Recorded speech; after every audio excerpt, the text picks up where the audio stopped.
Hello mga idol, welcome back to my channel. Tuturuan ko kayo kung paano mag-enroll ng disbursement account sa ating SSS employer account. Una, mag-login muna tayo sa ating account. Pag naka-login tayo, makikita natin to na you do not have an active disbursement account yet. To have a one enrolled here, i-click nyo lang ito or pumunta tayo dito sa may bandang services. I-click natin itong disbursement account enrollment module. Disclaimer lang po mga idol na itong tutorial ko sa inyo ay first time lang mag-enroll ng disbursement account dahil bago lang po itong company na ito. Okay? So dahil meron tayong employee na ino-notify sa sickness, kaya kailangan natin magkaroon muna ng active disbursement account. So, hindi po tayo makakapag-notify ng maternity or sickness benefit kapag wala po tayong active disbursement account. Now, proceed tayo dito sa tutorial. I-click natin itong disbursement account enrollment module. Mababasa nyo itong disbursement account enrollment, itong mga reminders, yung mga requirements ng ating pag-enroll ng disbursement account. I-click lang natin itong certify that I have read and understood the foregoing reminders on account enrollment. I-proceed lang natin ito. I-click natin yung proceed. Then, mababasa po natin itong details nito. Kailangan po i-provide natin itong mga bank account name na to, same as your SSS registered name. Ibig po sabihin, kailangan po ano yung nakaregister sa SSS. At the same time, yun din po yung pangalan ng bank account. Kung ano pong pangalan ng company name ninyo, yun din po yung bank account na nakapangalan sa bank account. Now, example, ito po yung nilagay po natin yung participant name, yung bank account number, confirm natin yung bank account number, pipili po tayo ng document type, at ang pinaka-importante ay magsisend po tayo ng proof of account.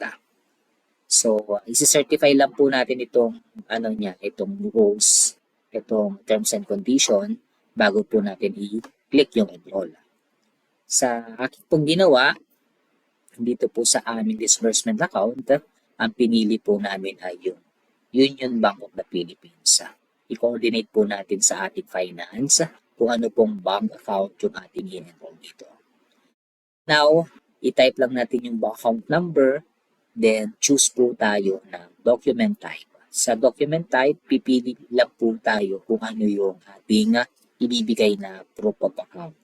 So, sa ating sitwasyon, ang pinili po namin ay magbigay ng bank certificate na galing po sa aming bangko. And, i-upload na po natin yung proof of account. Ito po yung example ng bank certification na galing po sa ating Union Bank account. I-attach lang po natin yan, i-click lang po natin yung certification. Ito ay certified that all information and documents provided are true and correct. And I understand, blah, blah, blah. Mahal na po kayo magbasa niyan. Then, after that, may click nyo po yan, may send nyo po yan, may submit nyo, enroll, makaka-receive na po kayo ng disbursement account enrollment module. Ito. Click nyo po itong confirm para ma-view nyo na po itong disbursement account details to SSS. So, meron na po kayong transaction details. Ito po yung transaction reference ninyo. Pwede nyo po itong i-view, tapos i-double check nyo rin po sa inyong email address. Makaka-receive din po kayo ng email confirmation doon na nag-apply po kayo ng disbursement account enrollment. After that, makaka-receive na po kayo dito sa i-click nyo po itong dashboard ninyo. Makikita nyo po dito na for branch approval yung inyong disbursement account enrollment. So, after few days, ayan, meron din po kayong marireceive na email. Ayan, dito sa dashboard din, meron din pala kayo marireceive na notification. Ayan, same lang din po yun. And then after that, mga ilang araw lang po, ay makaka-receive na po kayo ng approval ni SSS. So, mabilis lang yung approval, mga idol. Ito, 1 day lang ito. Itong approval ng ating disbursement account.